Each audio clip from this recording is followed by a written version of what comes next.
bermain role play dan Dara. Tetap menyaksikan.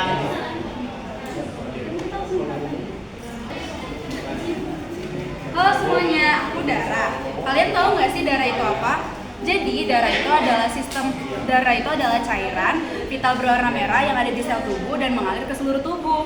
Terus volume darah itu ada sekitar 8% dari berat tubuh manusia, yaitu sekitar 4,5 sampai 5,5 liter loh.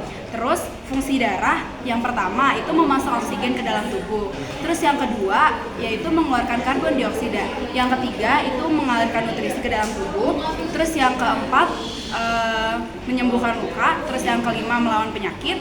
Yang keenam itu ada membuang sisa-sisa metabolisme dalam tubuh. Dan yang terakhir yaitu menjaga suhu tubuh manusia. Oke, selanjutnya aku adalah plasma darah. Nah, plasma darah ini adalah cairan kuning yang berada di dalam tubuh kalian. Nah, aku ini mengisi 55% volume dalam tubuh kalian. Aku ini mengandung 91,5% air dan 8,5% zat-zat lain seperti glukosa, natrium klor dan natrium, dan 7%-nya itu mengandung protein plasma. Ada serum albumin yang mengandung 4%-nya, serta ada serum globulin yang mengandung 2,7%-nya, dan 0,3% sisanya itu adalah priminogen. Nah, belum. Nah, aku akan menjelaskan fungsi masing-masing dari protein plasma ini. Kan ada 3 tuh. Yang pertama albumin. Nah, fungsi albumin ini untuk menjaga kadar osmotik darah kalian agar tidak ke pembuluh darah lainnya. Selanjutnya ada globulin. Globulin ini berfungsi untuk membentuk antibodi buat tubuh kalian. Nah, antibodi ini buat apa sih? Antibodi ini untuk menjaga tubuh kalian agar tidak sakit. Dia akan menyerang antigen. Nah, antibodi dan antigen ini apa sih bedanya? Nah, antibodi itu adalah protein yang menyerang antigen. Setelah itu antigen adalah molekul asing yang memicu antibodi. Jadi kalau ada antigen pasti ada antibodi. Nah, cara kerjanya gimana sih antibodi itu? Nah, cara kerjanya itu ada 4. Yang pertama tuh ada agglutinasi, yaitu antibodi akan membuat antigen menggumpal. Serta tuh ada presipitasi, antibodi akan mengikat zat yang terlarut seperti racun dan akan dibuang. Dan selanjutnya ada netralisasi. Netralisasi itu antibodi akan mendekatkan antigen dan akan mendekatkannya. Selanjutnya ada lisis. Nah, sesuai namanya lisis, artinya pecah. Jadi antibodi akan memecahkan antigen dan akan membunuhnya. Selanjutnya ada priminogen. Nah, priminogen ini sangat penting loh teman-teman. Nah, kenapa penting? Priminogen ini sangat penting untuk kalau kalian terluka berdarah, priminogen akan membantu untuk darahnya tidak akan keluar untuk terus-menerus. Jadi dia sangat berguna dalam proses pemumpuan darah. Nah, cara kerjanya gimana sih? Jadi cara kerjanya itu priminogen akan pecah menjadi fibrin. Fibrin itu seperti tali yang akan mengikat trombosit, leukosit, dan darah supaya tidak kemana-mana. Oke, terima kasih. Nah, selanjutnya ada leukosit. Leukosit itu dibagi menjadi 2, ada granulosit dan agranulosit. Aku di sini berperan sebagai granulosit. Sebelumnya kalian tahu nggak sih apa itu granulosit? Jadi granulosit itu adalah subkelompok dari sel darah putih yang berfungsi untuk melindungi tubuh dari infeksi dengan menghancurkan kuman dan bertindak sebagai bagian dari respon peradangan tubuh. Jenis-jenis granulosit itu meliputi neutrofil, eosinofil, dan basofil. Masing-masingnya itu memiliki perannya loh. Yang pertama ada neutrofil. Neutrofil ini jenis agranulosit yang paling banyak dan bertugas untuk bakteri. Nah, terus neutrofil ini memiliki nukleus yang terdiri dari 2 sampai 5 ruang. Neutrofil ini berukuran 8 ohm dalam keadaan segar. Terus neutrofil ini juga bersifat fagosip. Sel neutrofil dapat menelan 5 sampai 20 bakteri sebelum sel neutrofil bersifat inaktif atau mati. Terus sel neutrofil juga aktif selama 6 sampai 20 jam. Nah, selanjutnya ada basofil. Basofil itu memiliki nukleus yang berbentuk S dan bersifat fagosip. Sel basofil itu melepaskan heparin ke dalam darah. Heparin itu menokol polisakarida yang banyak terdapat di dalam hati dan paru-paru. Nah, terus heparin juga dapat mencegah pembekuan darah dan Dan basofil juga dapat melepaskan histamin. Selanjutnya ada eosinofil. Eosinofil ini dia hampir berbentuk seperti bola, ukurannya itu 9 mm dalam keadaan segar. Terus eosinofil ini memiliki nukleus yang terdiri dari 2 ruang. Eosinofil bersifat fagosit dan dengan daya fagositasis yang lemah. Eosinofil ini berperan sebagai reaksi alergi dan melawan infeksi parasit. Selanjutnya, aku berperan sebagai leukosit agranulosit. Agranulosit itu adalah leukosit atau sel darah putih yang tidak memiliki granula pada sitoplasmanya. Ada 2 jenis, monosit dan limfosit. Monosit berfungsi sebagai fagosit utama bersama neutrofil, pertahanan tubuh jangka panjang, dan membersihkan sisa sel dalam tubuh.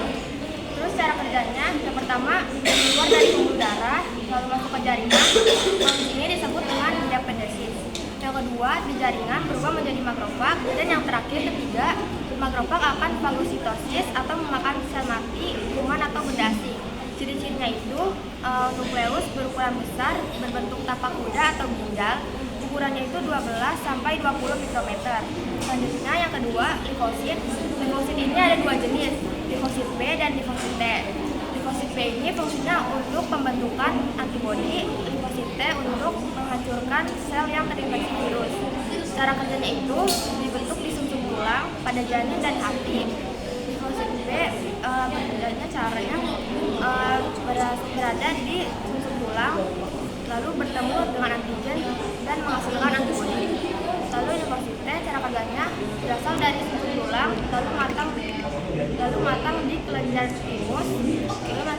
timus, dan langsung menyerang sel yang terinfeksi. Ciri-cirinya itu berbentuk bulat, ukurannya 6 sampai 14 mikrometer. Halo, aku trombosit. Aku adalah keping darah berbentuk kecil, tidak memiliki inti, dan berasal dari pembuluh darah. Pembuluh darah besar bernama megakariosit.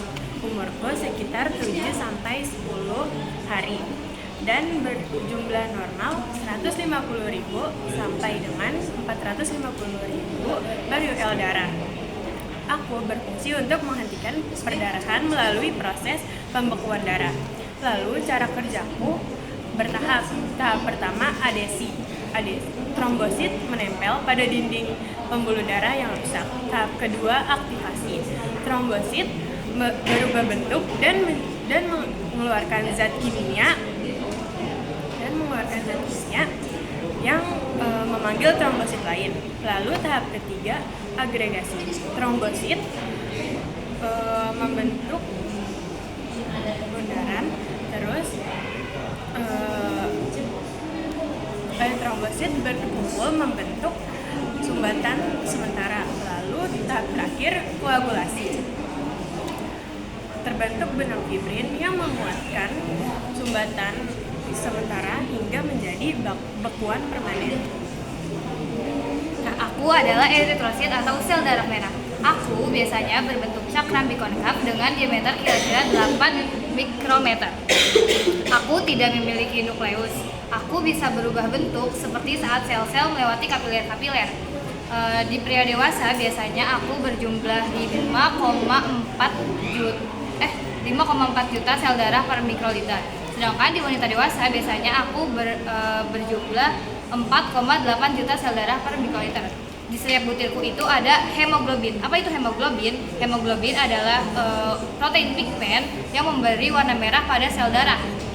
Hemoglobin ini terdiri dari pigmen protein yang disebut globin dan pigmen non-protein yang disebut hemat.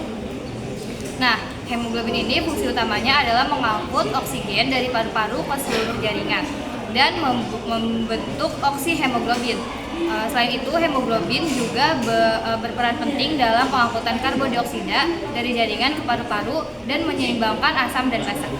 Terus, usiaku ini sekitar 120 hari. Nah, aku yang udah tua bakal ditelan oleh sel-sel fagosit yang ada di hati dan limpa. Di hati, hemoglobin ini bakal disekresikan menjadi pigmen empedu atau bilirubin yang berwarna kehijauan. Lalu dari hati disekresikan ke empedu.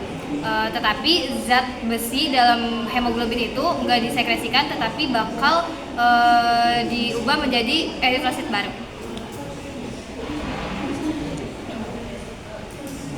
Ya, dari penjelasan dari kami sendiri, kami akan drama bagaimana prosesnya pembukaan darah. Terbuka. Luka terbuka ini menjadi pintu masuk bagi kuman jahat. Bagaimana tubuh melawan dan menyembuhkan diri. Mari kita lihat. Aduh, tolong. Wah, ada luka. Ayo teman-teman, kita beraksi. Ayo.